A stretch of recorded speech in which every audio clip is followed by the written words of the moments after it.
Welcome and welcome back, everybody. Tabletop Toki here, and in today's video, I'll be going over my plays from June 2024. Oh my gosh, we're already like halfway through the year, which is just crazy. So, we're gonna get started here. Hopefully, everything's working okay. I was having some technical difficulties earlier, so fingers crossed. But it looks like we're okay. And yeah, as the title says, and as we see in the chat, looking through my BG stats, it wasn't like a challenge that I set myself up for or anything, but I was able to play 30 new games this month. So that's one for every day. Did I play a brand new game every single day? No, but that's the way the math works out. So thanks for joining. If you're here live, I had a lot of fun this month with a lot of new games, and certainly a lot of that is definitely due in parts to our wonderful sponsors, Noble Knight Games. I did get quite a few games from them visiting their store, and then also their big buy two get one sale that happened earlier, and I did a stream unboxing those. So if you haven't seen those already, you can check them out to get a more detailed look at some of the games. But without further ado, let's go ahead and take a look at what we have here. So one of the new plays that I was able to do this month was for Kad Domino. And this is a smaller game from Jekko, I think is how it's pronounced. But essentially, you have these really cute tiles. It's a speed game.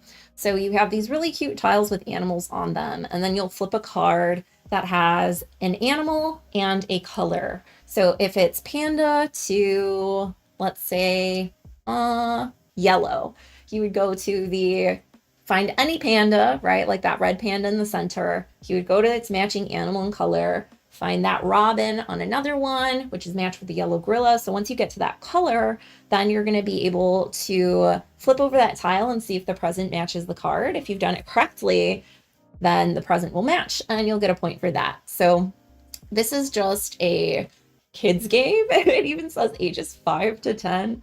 On the box. So not even like 5 and up, just 5 to 10. That's the cutoff. But we really had a blast playing it this month. And I got to play it 3 times because it's just super fast as far as speed games go. It's kind of like Panic Lab if you're familiar with that game, but it's a little bit easier to wrap your head around. So this was a good alternative for some of the people in our group who feel like Panic Lab is a little too much. So that was one of the new games I was able to play. Let's see, let's scroll here so it's the correct.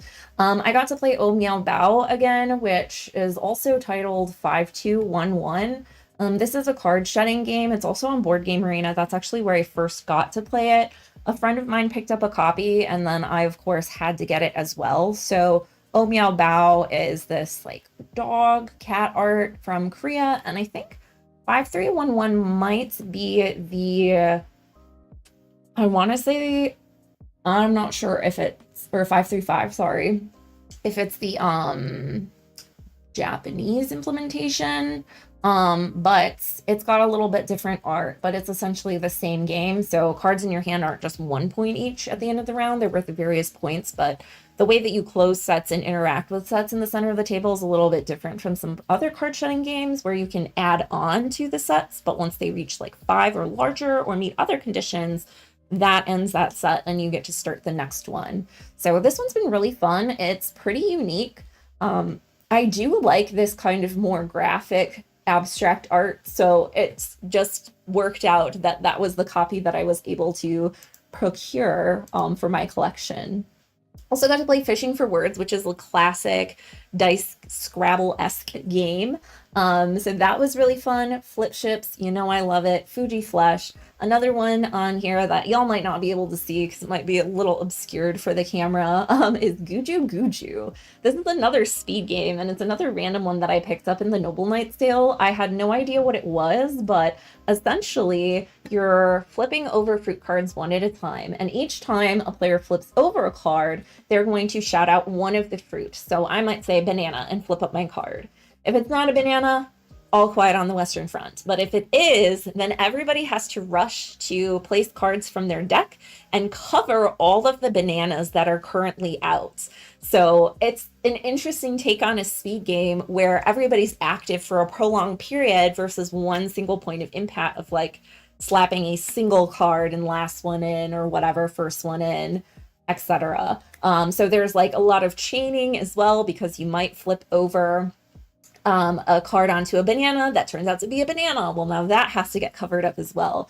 So this has been a really fun one. Mine came in this giant tin, but I'm a little jealous because now I'm seeing that there are some that come in this little container, which I might need to find because this one was really cool, and maybe I'll just gift mine or donate it to like a school or something. But this is unexpectedly more fun than I thought it would be for being like a $5 purchase and then the sale on top of it. So really like $3.50. Yeah, so if you like speed games, I would definitely recommend this one. It's just like really fast, silly fun. There are some variants as well, I think, that were included, but I haven't gotten to try those yet. Another game, I got Ito Rainbow from my Japan order, which I got to play. That doesn't count as one of the new ones though, I don't think. But I did get to play Oh My Brain, which is another card shedding game. And this one I'm on the fence about. So it's got really cool art, but I don't know, it felt pretty limiting. Either I'm just really bad at it or you just play what you can. So one of the things that was a little questionable is you can see that some of the cards have little cubes on top, like the 19, 18, 17, 16, 15, and also the 1, 2, and 3. And that means that you roll a die and you get a random occurrence, which is usually a positive benefit. I can see why you would want that for the lower value dice because, or lower value cards, because those are harder to get at because you have to play progressively higher cards onto the stack. But with the higher cards, that's a benefit, getting those into your hand. So then getting an additional benefit that's random of rolling a die didn't feel very balanced or strategic. There are a couple cards that have unique powers, like the 0, which is the mosquito, which can be played on top of anything and resets it, or the 8, where the next card has to be lower.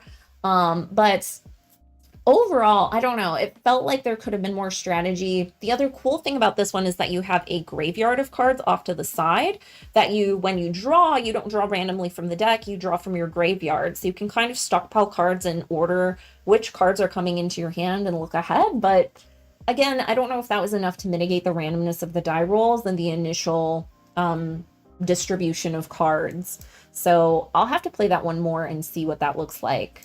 I also got to play Golem It, which the original title is To Unlimited and Beyond, but I can pull up, or Chip It as it's also known.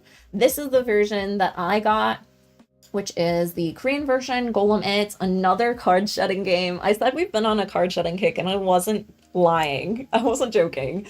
So this one's cool because as you place in cards, you might not have cards of the right combination or the right strength, but you can boost those cards with gems. The only problem is that all the gems you place out, you're going to have to take back and get rid of before you get out for the round. So there's a really cool push your luck element with this one. I feel like I haven't quite grasped this strategy since we've only played it a couple times, but I'm looking forward to trying it at different player counts, because it plays up to 6, and then just playing it more to see what those strategies could unfold as. Allegory is another game that I got to try. This one has really gorgeous art.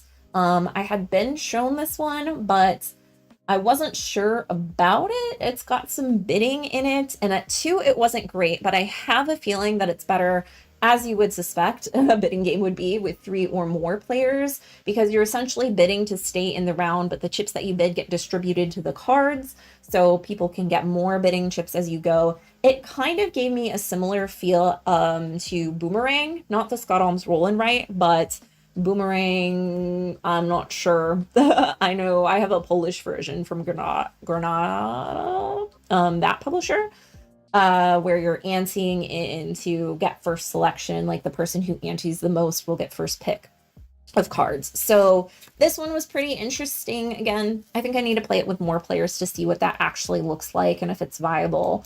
but that was one of the new ones that I got to try this month. In addition to that, we had Boom Service, Cabo Chronicle. These are all ones that I've played before. Courtesans, which is a newer game that came out, published by Pandasaurus Games. Again, really nice art. This is a take that card game, which I'm not a huge fan of. So there felt like there were some balance issues. Basically, you're playing cards to the court either above or below, where they'll count as positive or negative influence. So at the end of the game, they'll either each card in front of you will be worth 1 point if it has more positive influence, or negative 1 point if it has more negative. There are some cards that you can play face down. There are cards that you can play to sabotage other players and remove cards from the court or from your personal supply. But I think for a take that card game with like random drawing, and it's not meant to be overly strategic, right? And there could be a lot of king making. I think as far as that line of games go, this one is about on par, maybe slightly nicer due to the components and the interactivity of it. Again, not my personal cup of tea, but I'm glad that I got to try it out, and it's just like a fine card game if you want a filler in that realm of things. I got to play a lot of other favorites like Couture and Coverts. Another new one that I got to try was Darwin Knuts, and this was part of that Noble Knight buy two get one free order. So we have a lot of those on this list for new games that I got to try. And this one is super gorgeous. I really like Vincent Duchesne's landscapes. He's the artist for this game. I'm not always a fan of his people drawings, but in this case, it's all these weird alien creatures that you are researching from these alien planets and collecting different resources from certain terrain. So when I had first heard about it, it's like a combination of Carcassonne and Splendor. I wouldn't say that it's Splendor so much, other than you're getting resources and trading them in for certain cards, but there's no like engine building per se. You just get a bonus action when you finish a card and complete it. So it's like Carcassonne, but you're constantly putting down and pulling people off the map, where you're able to get some different resources to trade in. I liked it quite a bit at 2. I don't know that I would really enjoy it at 4 for sure. 3 might be okay, but I'm particularly interested to try it solo. And I've heard from some of y'all that it's really good solo, so that's a plus. That was kind of in my mind as I would probably play this one solo a lot, just based on that tile placement aspect of it. I think that is probably the preferred method for me.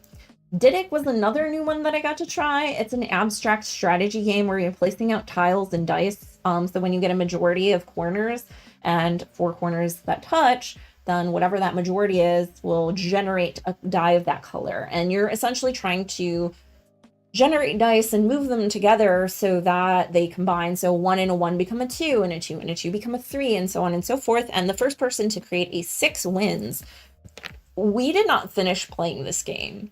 So maybe I learned 30 games. Maybe I only played 29 and a half new games this month, because after over an hour, we were still nowhere near creating a die of value 6.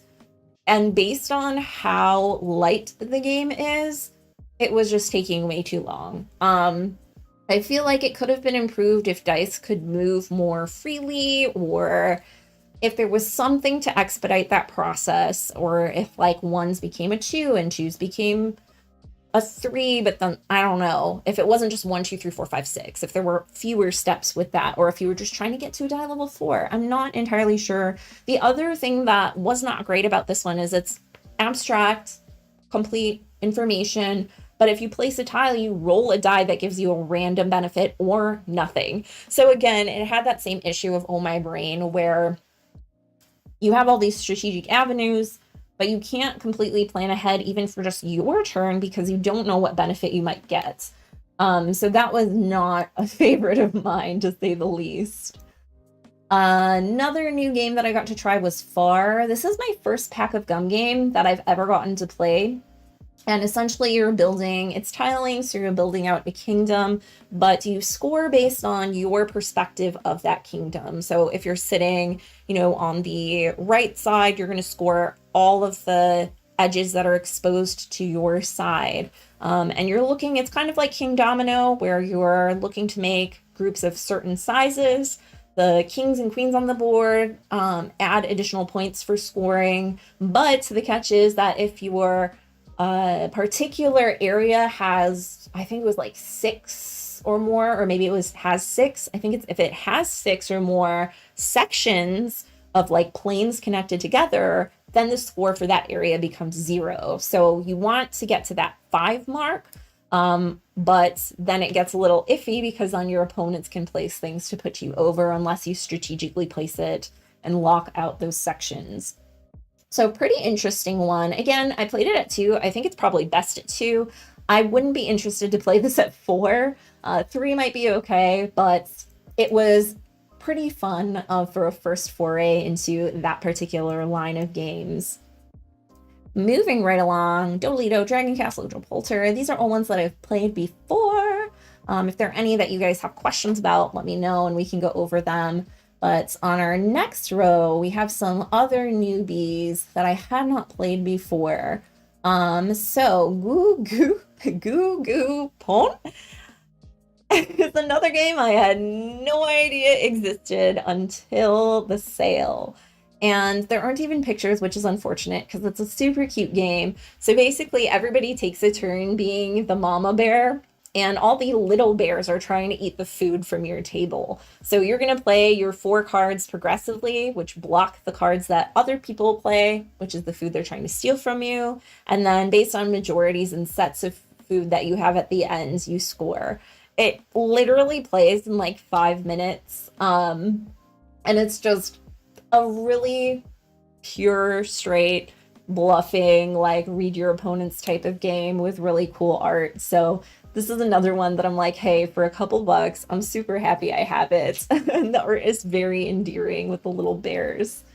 Haggus is another new one I got to play, another hard shedding game. This one was very complicated though. Although it is gorgeous, it is just, whoo baby. Because not only do you have your cards that you're playing, but there are certain combinations of cards, including these like wilds that you get, that you can create bombs with that just kind of like take over the pot. The cards have different point values. I'm trying to see if there's one that actually shows. The other thing is that you have these chips where you bid on if you think you're going to win the round, I believe, but it's not like small points. It's like, I'm going to bid 30 or 45 points. And if you don't win your bid, those points go to your opponents. If you win and they bid other ones, you get those points. It's like, it's a lot of big math. It's a lot of big strategy. It's a lot of big planning ahead. And it's a lot of sometimes unpredictability because you don't know what people have in their hand, but you are aware, like everybody gets one of each of the Jack, Queen, and King cards, which you can use as wilds or to create bombs, but they are worth more points as well. I'm not sure I completely understood the game, but it was interesting. I will have to try it again when I'm a little more coherent, perhaps, or now that I have an idea of how the game works. And Isle of Night was another new one that I got to try. This one I'll just start by saying also was not a favorite of mine. So essentially it's a set collection game where you're putting out cards. Certain cards interact with other cards, but the one thing that you can do is you can influence the scoring position of the different cards throughout the game based on the cards that you collect. It was very straightforward in terms of the strategy and what cards you take and when. The one thing I did appreciate is that these lantern cards do change the pace of the game. So once a certain number of those have been collected, then that's like the final round. I appreciate when games do that, but overall beyond that, mechanically, there wasn't a lot going on that was very appealing. And it did seem like a longer time playing a quick, easy, light set collection game than I personally would have liked to have spent. So luckily, a friend brought that one. It's not in my collection, nor do I think it will be in the future, but again, glad that I got to try it out. We have a couple more new ones here that I'm just gonna queue up really quickly. So, oh my gosh, we have a whole, just short one of a whole row of new ones. So Jiraku is kind of like an area control game with some trick taking. So based on the cards that you play, you can either use your card for, well, you use your card right away for the action points or to place your meeples on the section of the card that you played. So like 1 through 6. And those represent the different districts, I believe, in Japan.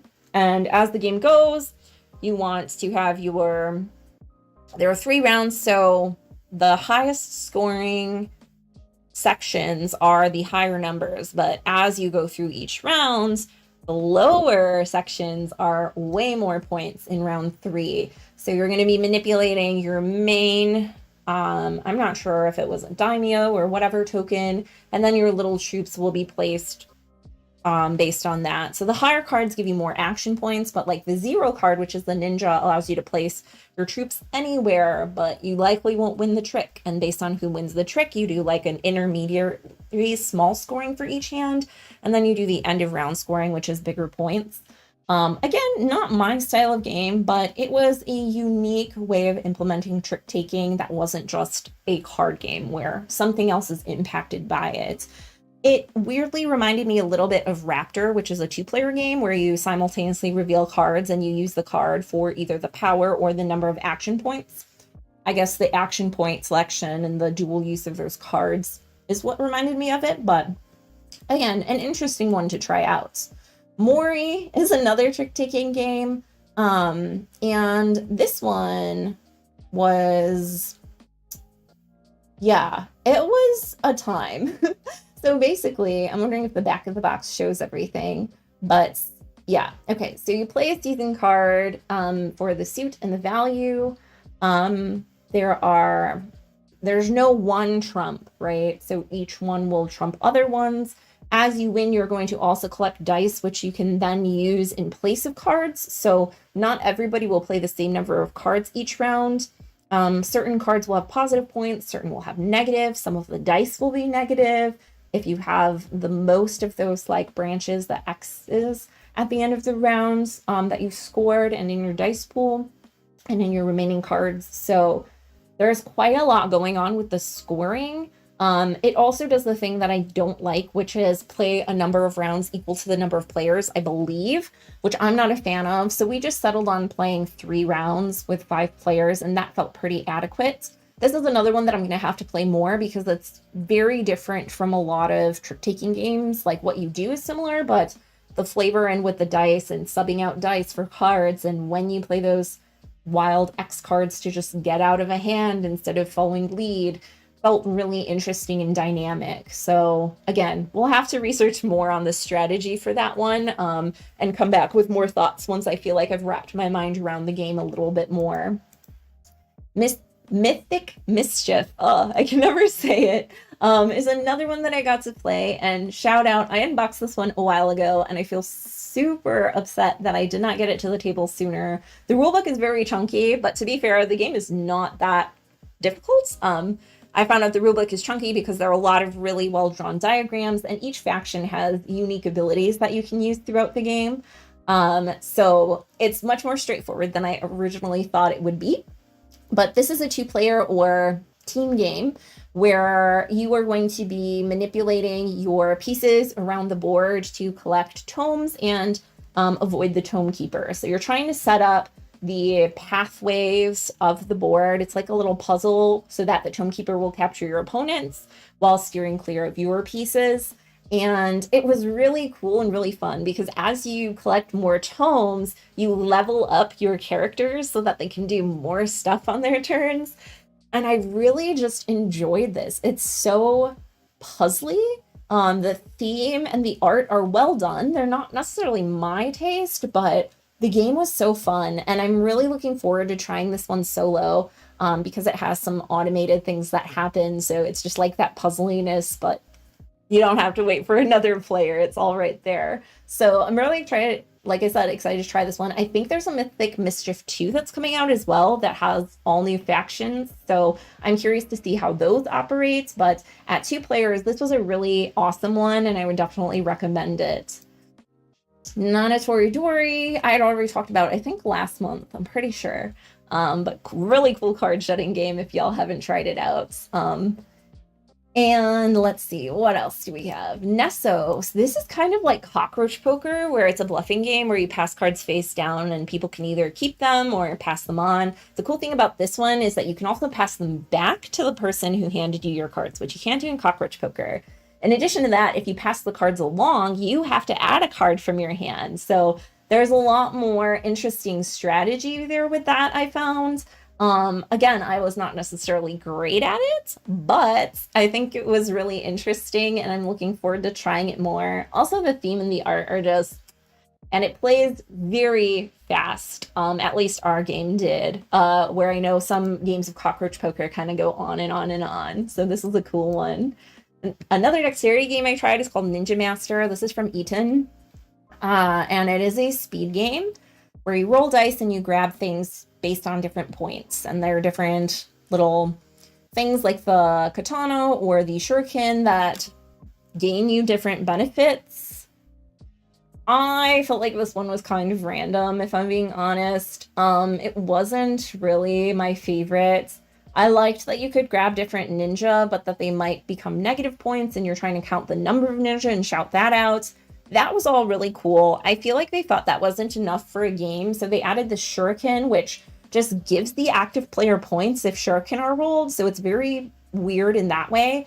And the katana is supposed to be a catch-up mechanic where whoever has the most points has it, but if somebody grabs the katana when it's shown on the die before the person who currently has it, they get, like, I think it was like half their points, which just feels so swingy. So I was not a fan of that per se. I think it would have been better just as the very simple game, but again, I feel like they had to introduce all these extra things to make it like a full game, or felt like they had to, and I kind of wish they didn't. So yeah, this one, although I love speed and dexterity games, this one I was not a fan of. But, you know, it happens. Again, that one wasn't my game that I purchased, so I think it's okay. We have another, oh my gosh, so many new games this month. I'm trying to get through them, yo. Okay, package, abstract game. It's a little micro game where you roll dice and move your pieces around. It seemed overly complicated for just rolling dice and moving little boxes. My friend and I constantly had to reference the rules. We're constantly messing up. It's like, oh, if I roll this, then if there are 3 packages of mine, then I get to do this. But if there are 3 packages of someone else's and I roll this other thing, then I do that. But if the pawn is there, then, and I was just like, I don't know if I was just tired, but it was way too complicated for what should be a game with like 2 rules, because that's about how much strategy there is. So I don't think I'll be keeping this one, unfortunately, although it seemed interesting in concept. Power Failure is an interesting set collection resource management game with a dexterity component to it. So you have these cards, buildings that you're using to produce energy, but you also have to stack these carbon little hex wooden pieces as you build more buildings. So if those ever topple due to results of you generating energy or building buildings or running your engine, then you bust and you don't get any benefits for that round.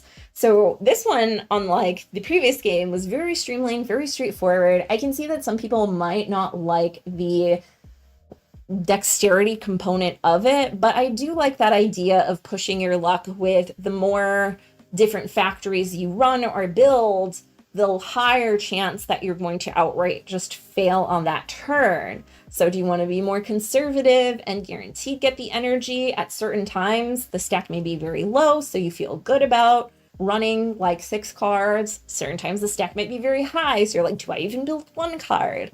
So I found it to be interesting, and it's certainly different from any other dexterity game or engine building resource generation game that I've played before. I thought it was a really cool mix of the two. For the player counts, it plays 2 to 4 players, which I think is appropriate. 45 minutes seems a little long. I'm not sure how long it took us. I would have to check, but at 2 players, it felt very tenable, and was pretty quick and to the point. Pueblo is another game that I got to try out. This one is a 3D block placement game, similar to Far, where you're going to score based on your perspective of how many of your blocks can be seen, and based on like the quadrant or the location of the pawn that moves around the board. So it was interesting. I think the thing with this one that didn't really land for me was that if everybody has similar skill, it's not a game that allows for a lot of variance because you have perfect information. You're also given only 2 options of blocks you can place on your turn, and on the subsequent turn, you have to place the other of the 2 blocks. And there are only 2 shapes of blocks. So it's not like there's a lot of crazy strategy of things you can do early game versus late game. So I'm not entirely sure on this one. Like, it's a really beautiful production. I think this must be the first edition. We had played the newer edition where the art is featured here. But ultimately, we found that a lot of our scores were very close. Also, at the very end of the game, you have to go through every space around the entire board and score that line one more time, which to me was just super tedious. At first, I thought you just score the top of each quadrant, but no, every single space on the board, you go around and rescore. I mean, the game's from 2002. They made this updated version in, I will have to check and see, when is this version? When was this version released? 2024. I feel like they should have updated the rules to make it a little bit more updated. That's the word for it. But instead, it looks like they kind of just updated the art and the components. I'm not sure if there were other changes that were made, but there were things that clearly were indicative of like early 2000s game design and not something more modern, like a game you would expect to see coming out in 2024.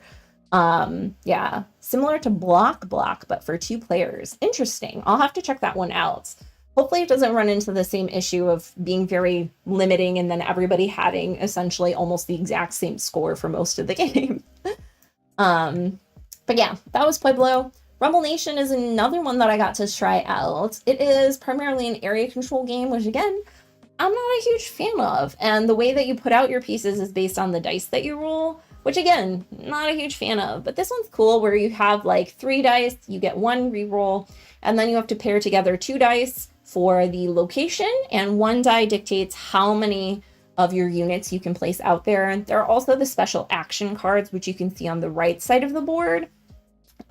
So 1 time per game, you get to do that. Another cool thing was that as the locations resolve, you get to place reinforcements in nearby territories. It provided that you have at least 1 of your meeples there. So there were some interesting kind of cascading effects and accommodating for that, because the board state changes during scoring, which is something that you don't necessarily see too often.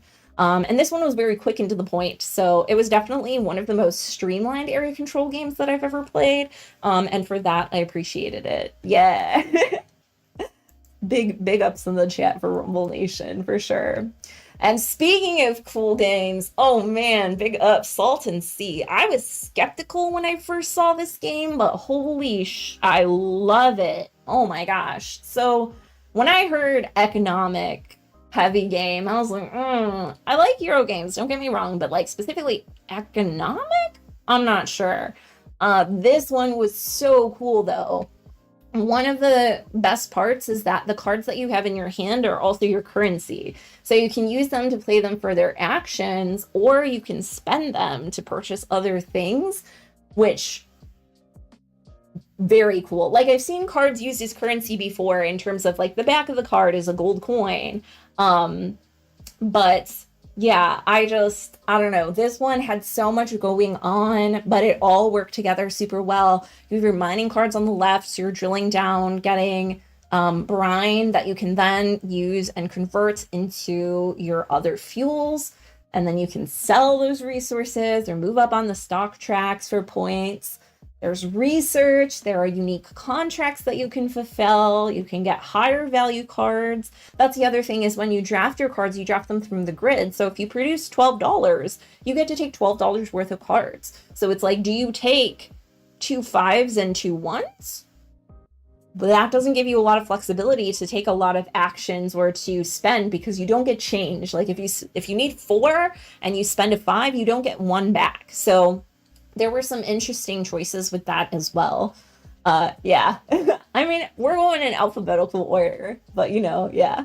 I'm not gonna like start with Salt and Sea, because where would we go from there? But this was a really cool one. And the board, like all the iconography was really great. I feel like there was one piece of iconography that in my mind, oh, I know what it is. The one thing that I was not a fan of, and I'll see if I can find a picture, perhaps like a close-up of the cards, is that the legibility of the cards, while they do look nice, was so poor. If you see, the dollar value is this tiny. These are not full-size cards, right? They're minis. And the dollar value is one of the most important things. Additionally, some of the cards are research cards, are instant, and some of them are one-time use, and some of them are recurring. But they just put like a little tiny thing down in the corner, and then like this is a little bit different based on that. There was something else with the iconography that I just thought like they could have displayed it so much better. Maybe it was because of the point scoring here, but that wasn't like abundantly apparent. I mean, I don't know. I just feel like they put a lot of emphasis on trying to make the card aesthetically pleasing, but at the expense of just quickly being able to look and ascertain like how much the cards are worth or how much the research cards cost. That was it, the cost of the research cards. But overall, like, amazing game. That's a small complaint based on, a lot of other stuff. Yeah, so you can see like the cost of it and then the benefit that you get from it, whether it has endgame scoring or not. I just feel like it maybe could have featured the mechanical like function of the card a little bit more prominently. But again, small complaint. Love the game. Definitely picking up a copy of this one as soon as I can. And as far as other games go, let's see if there's anything else new. Yeah, we have a couple more here. Other economic game in Janley Solot is Kutnahora. Yeah, I haven't tried it solo yet. The solo was on BGA. Oh, perfect. Yeah, I have really enjoyed that one multiplayer at 2 players, at 4 players. I think I also played it at 3, but I haven't gotten to try it solo yet.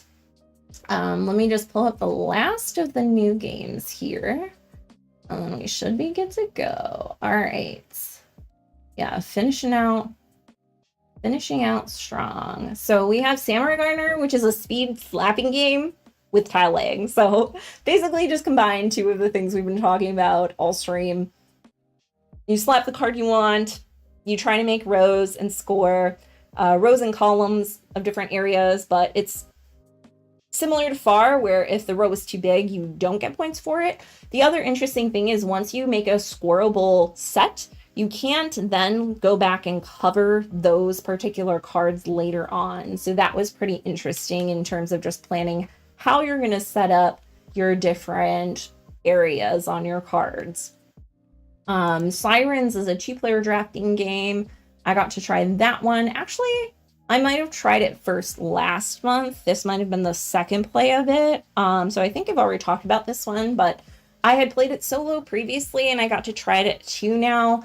And it was much easier to, I still lost, but it was a little easier than facing the, whatchamacallit, the solo AI, I felt.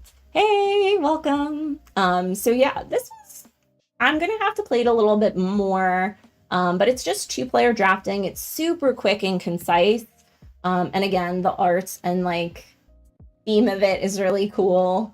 We did do that little deep dive to see if the music was really representative, like playable.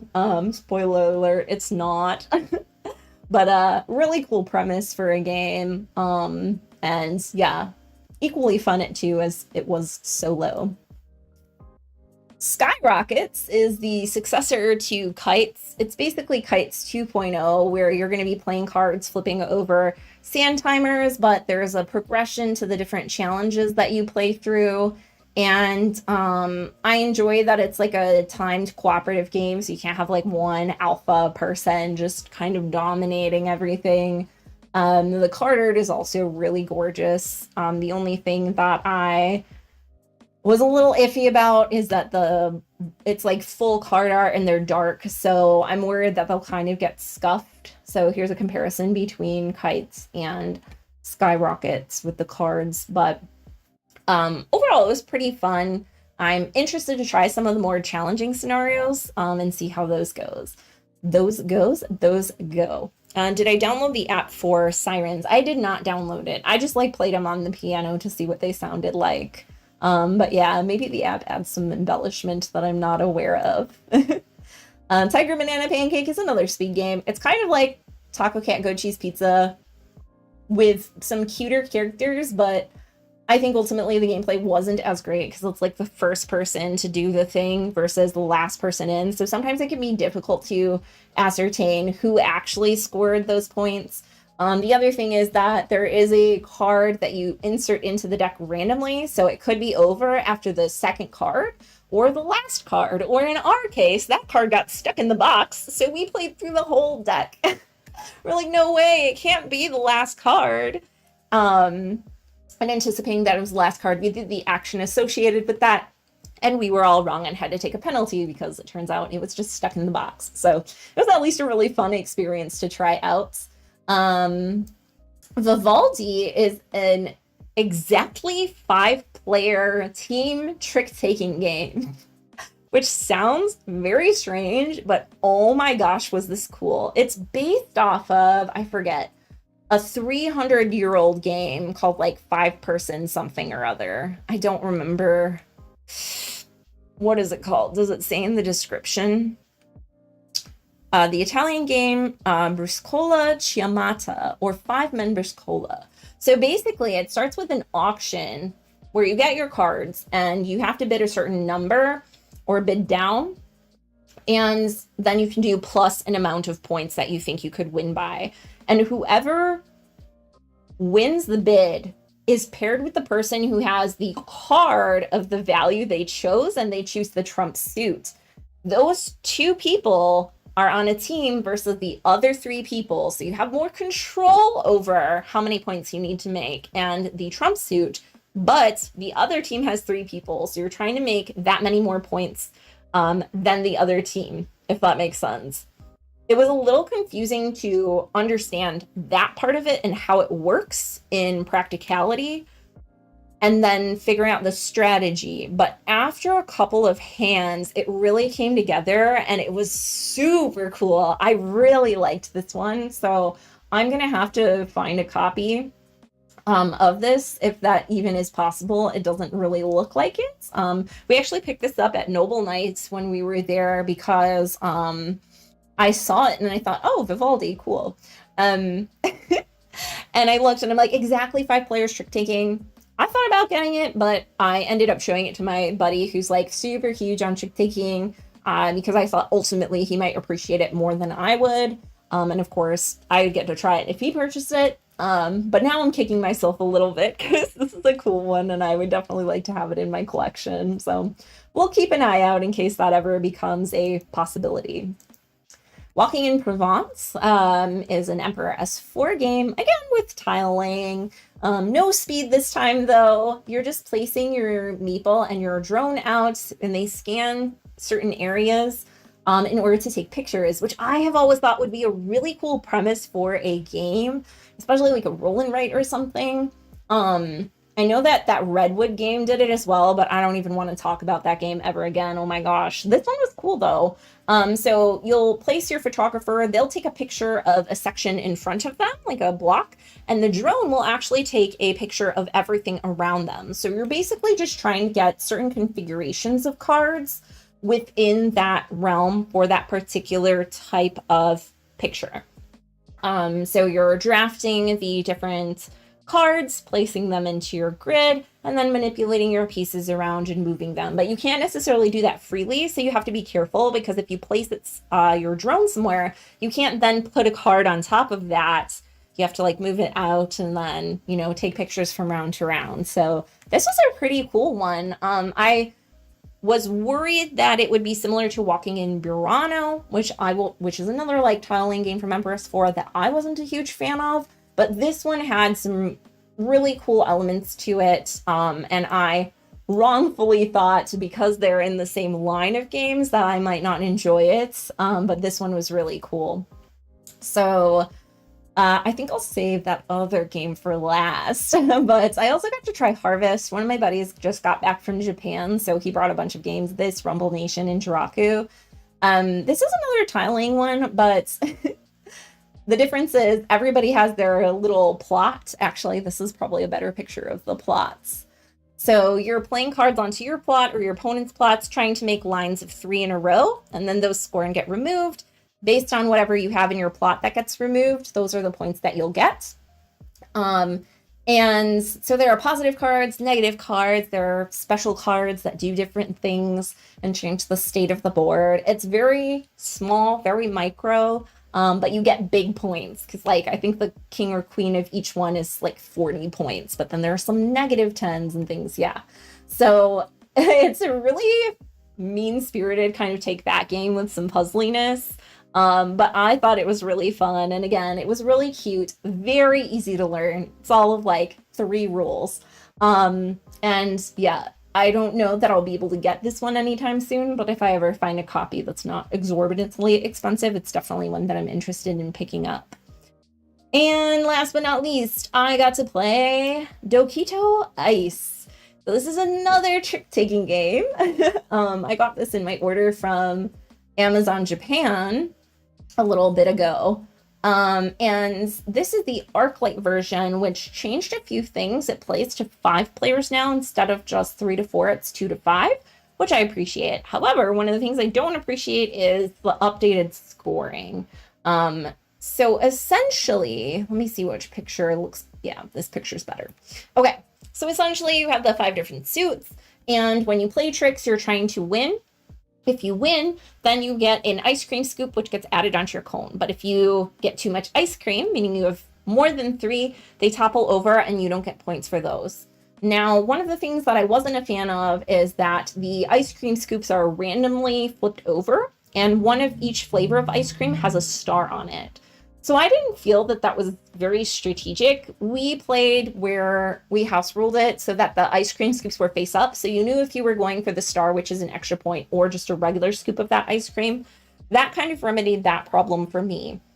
The other thing that I wasn't a huge fan of compared to how I think the original would have been cool is that in the original version, and I've never played the original version, so bear with me, but in the original version, based on the scoops you have, there are multipliers for the cards of that type that you have at the end of the game.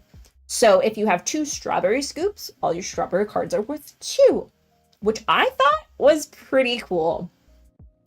However, in this game, you just get the points for like your scoops and your stars, and I think there might have been, oh, your toppings, like one other special thing that you can get.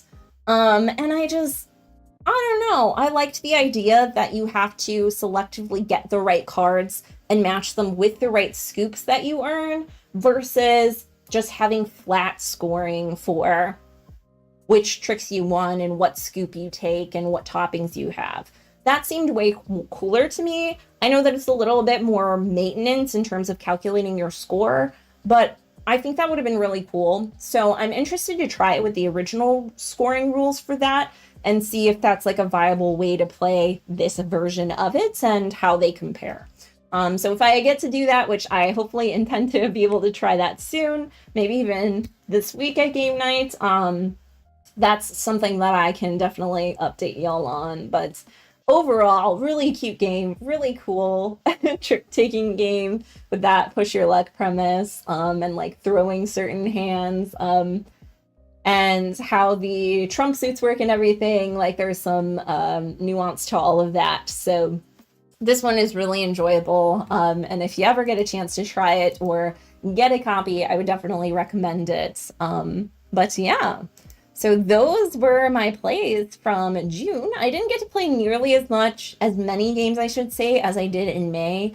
And a lot of them were like quicker little games, just due to time constraints and what have you. But there's also like a lot of time spent learning the new games, and like doing all that and purchasing and researching. But overall, I think it was a really fun month, and I'm looking forward to even more this month. So let me know in the comments if you're watching this in the future what games you've been playing recently. I would love to hear if you have any recommendations, as always.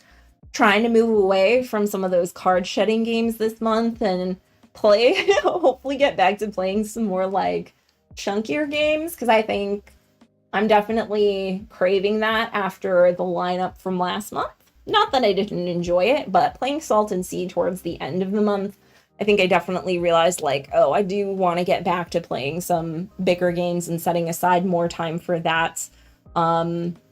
But that's all based on scheduling and new games that we have and all that fun stuff. But yeah, that's about it. So thanks so much for joining me as always. And hope everybody has a great rest of their evening, great rest of their week. I will see you next time. Bye.